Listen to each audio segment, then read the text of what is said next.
guys, I'm Moriartie. And I'm Fairie Dianna. And this is Art Goes Boom.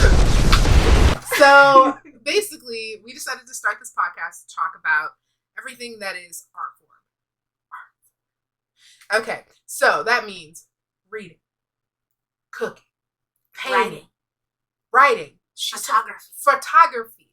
If it is something creative, it will be on this podcast. Okay? So we thought that today we would just let you guys get to know who we are. Who is this person? Who is this person? Today you shall find out. Today. You may not want to watch after. Please keep watching. Please do it anyway. Do it anyway. Okay? So I'll let Okay. So I'm Moriartie. I live online. I like video games. I like comic books. I love to read. That's what got this podcast started. And I have my own little slice of the internet at Moriartie.com. Just gonna link it somewhere down here. Down right there. Okay. I am Fairie Dianna.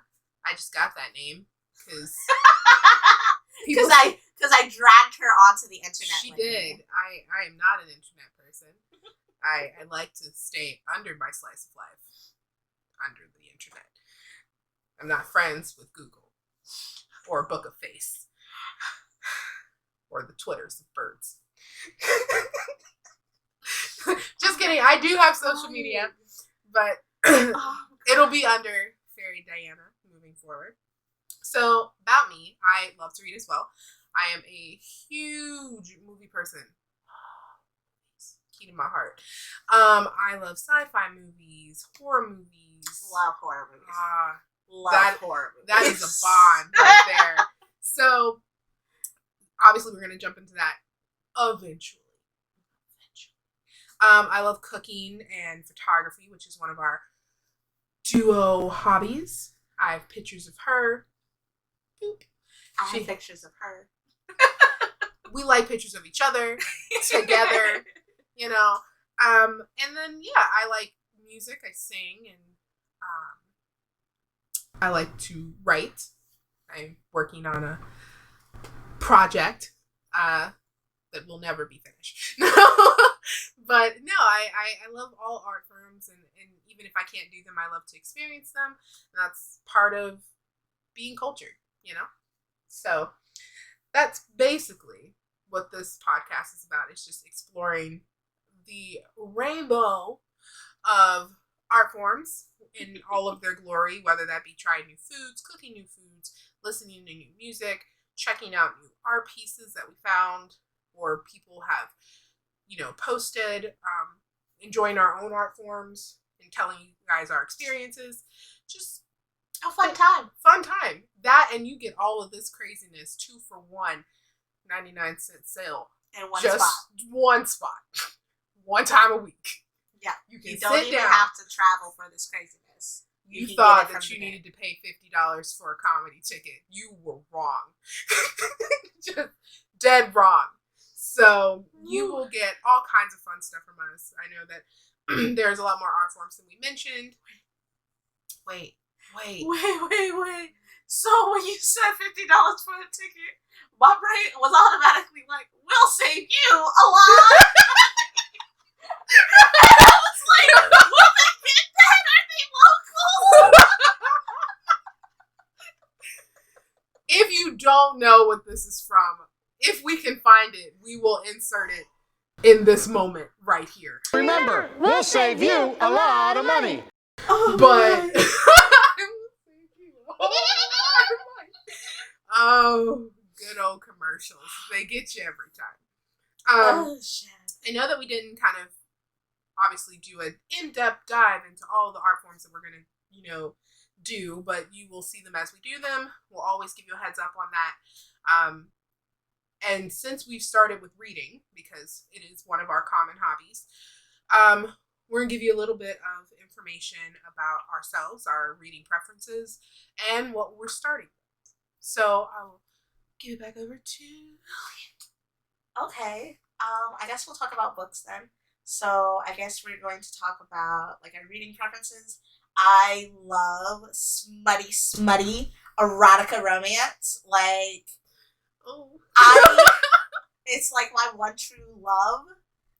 If there's like more fucking and less plot, the better. I enjoy regular romances, but there's not enough sex in it for me. I love murder mysteries. Murder mysteries are my bread and butter. So when I was younger, I used to think that I would read fantasy forever, but I just got annoyed because they literally have magical powers and they still complain. So I prefer murder mysteries. And I have a dead body quota. There needs to be at least one dead body by chapter 4. Now, you don't have to have experienced the dead body. The mystery does not have to already have been started, but there needs to be a dead body already placed within the plot line by chapter 4. Or it's a DNF and it goes back to the show. I need a body count of at least 2 for a 400-page novel or more.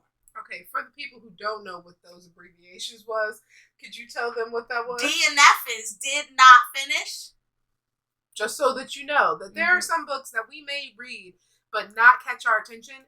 We will not finish them because we believe in there being a wholesome amount of good reading to get through a book. Mm-hmm. So I do not have the same depth quota as her. But in a murder mystery, there needs to be dead people. I watch a lot of Criminal Minds. At least 2. I need at least 2. At least 2 dead people. Yeah. So there's that. Why don't you tell them about kind of your genre as far as movies are concerned? Because movies will probably be our next big adventure because, you know, it is getting colder. So, you know, we probably will be indoors a lot more. I'm a bear. He needs to hibernate. I'm not a bear, but I am a rabbit. I'm pretty sure they hibernate as well. So they do. Still fine. We're fine. Being inside. We're perfectly fine inside. So why don't you tell them about like your genres of what you find to be a good movie? I know, I just laid that on her. It's deep. So literally, y'all are being propped up by like 12 of my favorite movies, and they are all mystery, fantasy, or Scooby-Doo. So, like... Who doesn't like Scooby-Doo? I think that's just, like, the cornerstone of my entire personality. Like, if I quote something, it's Clue, Scooby-Doo.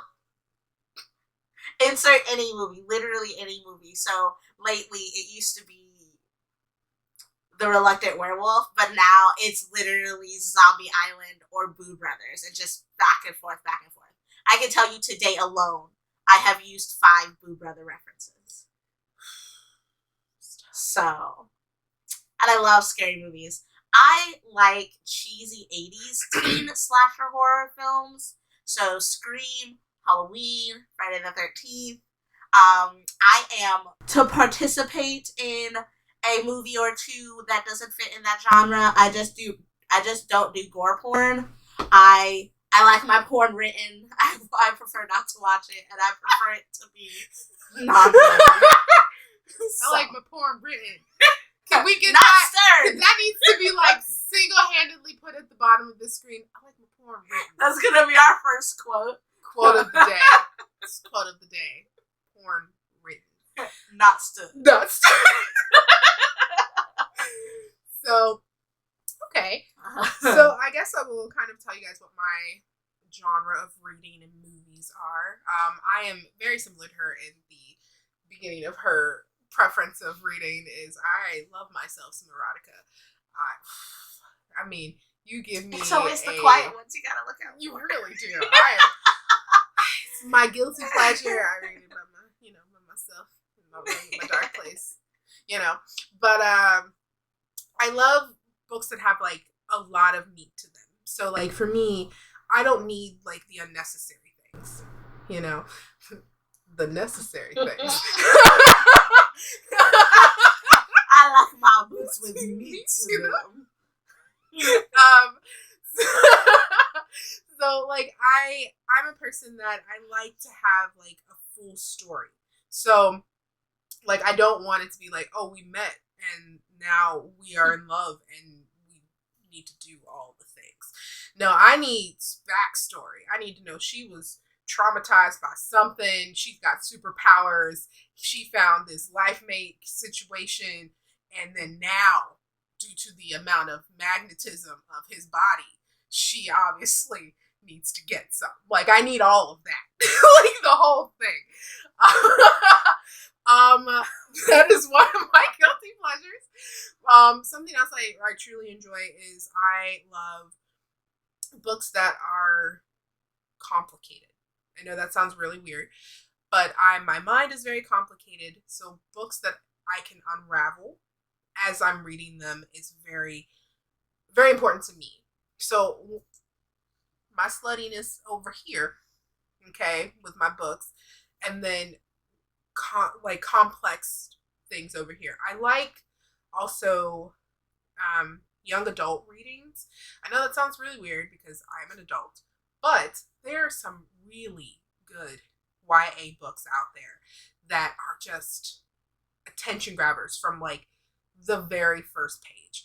And I think that why I like them so much is that it was when like your mind was free to think creatively. I feel like when you become an adult and you're a writer, sometimes you have to sit in this box of, I've made my living out of this type of book. I have to stick to this type of book. Whereas YA writers are writing for people that they're still, everything is possible. You know? Still growing. Mentally, just emotionally, the whole 9 yards. So I feel like for me, those kinds of books, they just remind me like that I can be free in my thought process. I don't have to be conformed to one type of book or one kind of circle. I want to be able to jump in and out of every circle. I do like mysteries. Janet, what's her name? Janet Liz and Diesel series. I'm mad that I can't think of it right now. But it was about the 8 deadly sins. And it was just chef's kiss. It was everything you needed, like without all of the extra smutty stuff that's on this side, you know, but like all of the good stuff. It's like if you took out the erotica and left just the bones of the book, it was just a good book. But on that subject, I feel like we should give the people some of our favorite authors so that you can have an idea. I mean, we'll try to keep it. No, we're not. We're gonna give you what we like. Don't expect clean from us. No, that is not what we are. No. Don't expect anything because we are unpredictable and uncensored. Oh my God, yes. Because this is really just us chilling, and you are just getting to view it. Yeah, but we're along for the ride. For the ride, because I'm not gonna lie about a book. I'm not gonna lie about a movie, a TV show, a music. It doesn't matter what it is. If I like it, I like it, and I'll give you my opinion on it. If I hate it, I'm gonna say it sucks. Savage, why you trapping so hard? If you like it, that is awesome. But this podcast is about what we like. Mm-hmm. But we like to listen. We'll try and be as nice as possible, though. We will be nice. We're nice. We'll just be like, it's not. But we're honest. We're honest. So why don't you give the people a few of your favorite authors? A few of my favorite authors. Asking the deep questions. I know. I'm so deep. Deep. I wanted to say that in a lower voice, but that's all I got today. Favorite authors. Well, how about we do your favorite authors that you've read in the last couple of months? How about that? Would that make that easier? Okay. So if you asked me when I was younger, it would have been J.K. Rowling, Carolyn Keene, and Laurel K. Hamilton. Ooh, that's a good one. But like, literally as an adult, all of them are problematic. So let's shake that. I'm gonna go with Holly Jackson, who did a Good Girl's Guide to Murder, which I love. I'm going to go with Karen McManus, who did One of Us is Lying. And I'm going to go with...